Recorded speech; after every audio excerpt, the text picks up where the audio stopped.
Driving further in Montana, of course, put our route different than what we were expecting. So this again is one of the shops that hadn't originally been on our list, but it was a nice, fun stop.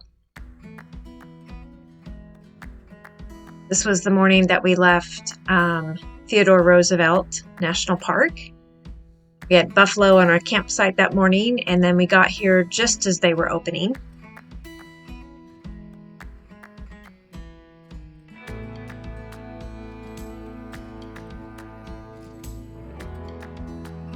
Since I'm trying to buy fat quarters, it's nice when they have a little section like that is fat quarters that are already cut. I try to pick from those so that people aren't having to cut them otherwise. And it makes it nice to look at when they're all right together.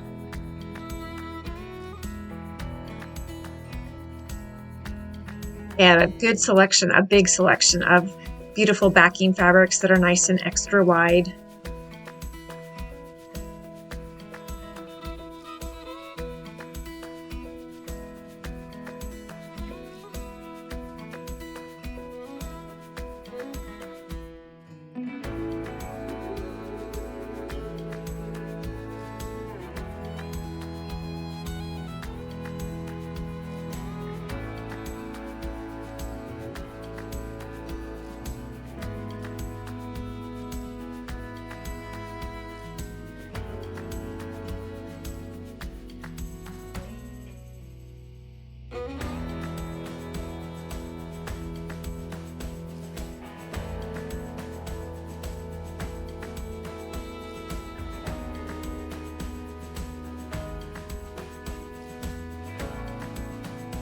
And they have a big selection of Berninas, including quilting machines in there. And this was kind of funny. I don't have room for a quilting machine, and I don't have money for a quilting machine, but I saw that a sale sign was on one of them, and I actually was asking the gal in there, Pam, about it. And so we ended up, I spent the majority of the time in there actually while Keith was filming, just talking to Pam, and we talked about the quilting machines and different machines we'd owned, and we talked about quilts that we had made, and just had a lovely visit. So I actually didn't see as much of the shop as I might have otherwise because I was talking. But that is, of course, one of the fun things about doing this. Keith and I couldn't agree on which fabric was best, so this is another one that we each chose our favorite.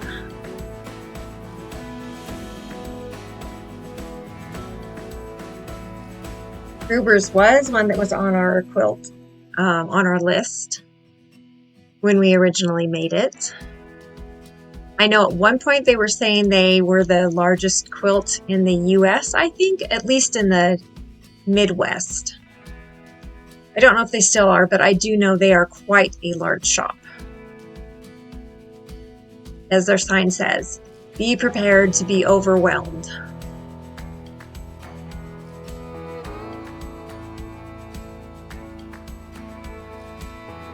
Now this one was extra special, not just because it's a big, well-known shop, but as we were visiting my niece, Amelia, I got to take her with me to the quilt shop. She's just recently started quilting, and she hadn't been in there yet. So it was my chance to take her to this big, beautiful shop for the first time. And she got to help me pick out fabric and just walk around and look at all the things, and it was so much fun.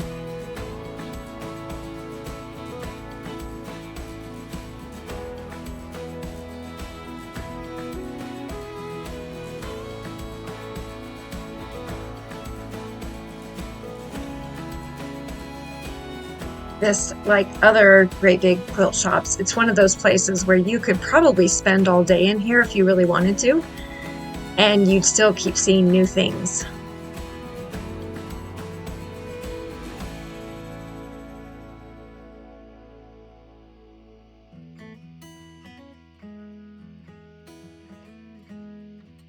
They have all the partitions set up, so each little section kind of has different types of fabric, whether it's juvenile fabric or batiks or certain designers.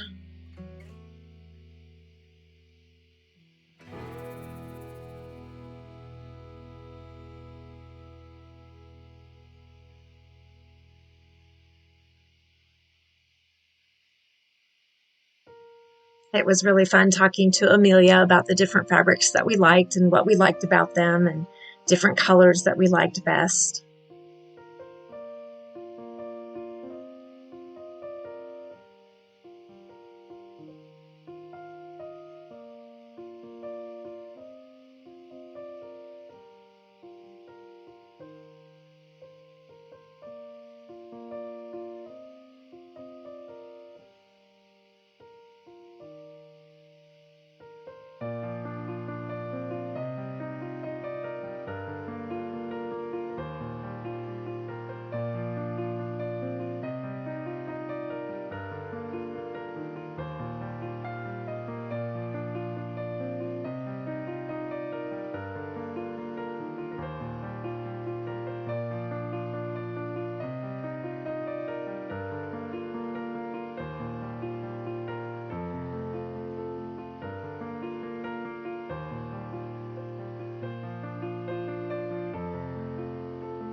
Said he had to point this fabric out because it has narwhals and penguins and polar bears. My daughter loves narwhals. I love penguins, and polar bears are always cute. I was excited about this display. It's the Red Button Quilt Company, which is one of my favorites. I have at least one of their patterns, and I would love to make more.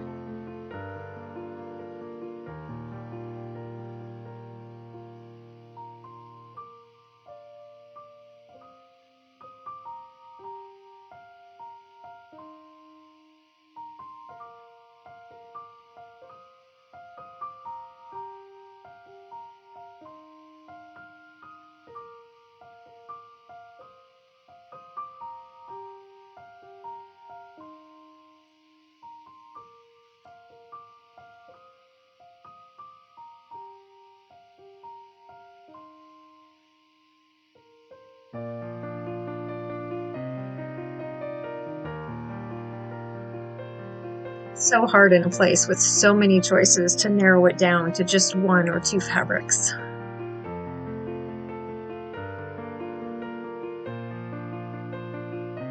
So I got the gray snowflake one. That was my niece's choice because, you know, Minnesota and snow. And then the little knights were for my grandsons.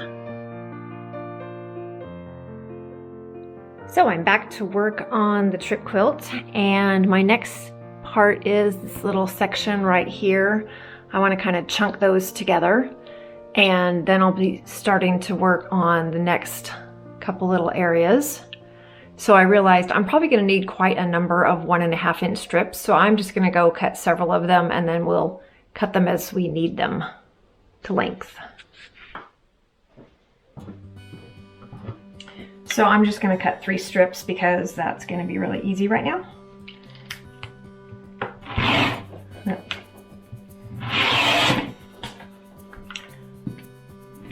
Okay, looks like it might be time for me to change my rotary blade here, but I am going to wait till I cut these strips.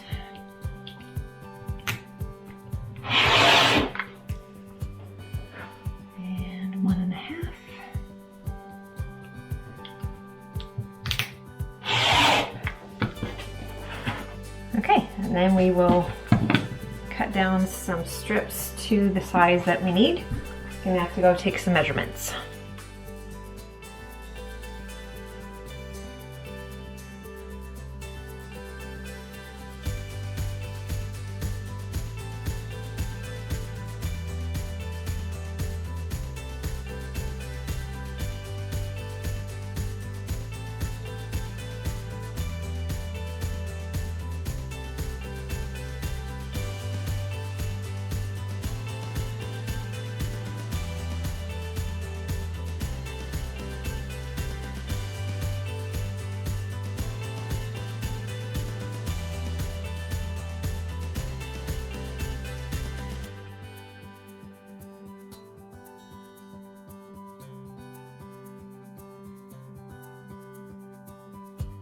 So for measuring these next two pieces that go together, I thought about trying to do it up on my design board, and I decided that actually the easiest way to do it is just lay it down here on my cutting table with one on top of the other, and then I can just measure the distance, what the difference is. So we're basically 2 inches, and then I just need to add a seam allowance to make it 2.5 inches to the top of this, and then we'll put those together. So I need a 2.5 inch piece for that, which I think I have. Oh, that's not going to be white. Oh, it might be white enough. 2.5, yay! So I just need to cut this for that. I'll do this the same way, just kind of, this is what I do when I do my borders for my quilts. You know, I've read all those things about how you measure the top and you measure the middle and you measure the bottom, and then you fit the average and you figure out how much difference it needs to be. And I've heard some people say, oh, just to simplify it, just measure through the middle of your quilt. Well, that made sense, but you still have to measure. And somebody, I wish I could remember who to give them credit, but somebody at one point I had read, I think in a quilt magazine, and what they did is they just laid their quilt on the floor and they put their border fabric over it, and then they just trimmed off. They made sure it was even on this side and trimmed off the excess. And then you know it's exactly the measurement it needs to be. So that's what I'm doing here with my block. I'm just going to line this up with the edge.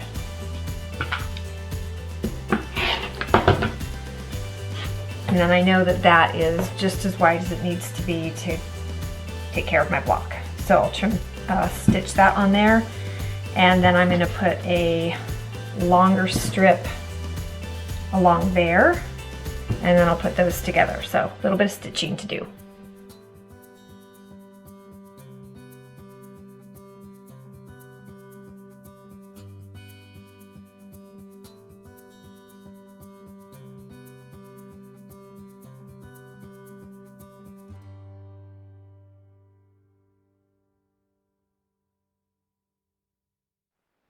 Okay, so I got this little section together, and now I'm starting up here. I did get these two put together, and then those three, and I think I'm gonna kind of offset them like this. So I am thinking about doing some flying geese units right over here. Not sure what I'm gonna do in this space to even it out, but I think flying geese units, I have to go pick out some fabric now and figure out which fabrics I'm going to use for that. So I think this is the 3 fabrics I'm going to use for my flying geese units. Not sure what order I'm going to put them in yet. This is the background. I used my Fons and Porter 1/2 1/4 ruler. I just got this recently, and kind of nice for cutting these and getting them the right shape. I don't really like doing sew-in flips. I do them sometimes because, I mean, it is nice and easy, but I don't like wasting the fabric, and I don't like having little triangles left over, because then I sew them and I feel like I need to use them and I never do anything with them. So it's just a lot of work to make little tiny triangles that you don't use. So anyway, I'm gonna go put these together now.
Okay, so I've got this section together, gotten this section together, and of course we had already done that one. So now I have this little area over here I need to do something about, and then I also need to do a little more right in here. Otherwise, we've gotten nice big chunks, and I could start putting stuff together to do the quilting. I did hear someone the other day mention the idea that we don't have to do all of one thing all the way through. Like if we're cutting, we don't have to cut out all the pieces before we can start piecing. We don't have to piece all of piece A and B together before we put piece C on it and do all the sections of the blocks and then do all the blocks and then end up at the end with all the blocks left over. Her method is to do things as she goes. And I thought about that and I thought, you know, I could actually start doing some of the quilting on some of these chunks, because sometimes I have felt more like doing that and I haven't felt like doing the piecing. I'm not sure exactly what I want to do to put some of the pieces together, and so then I just don't do anything.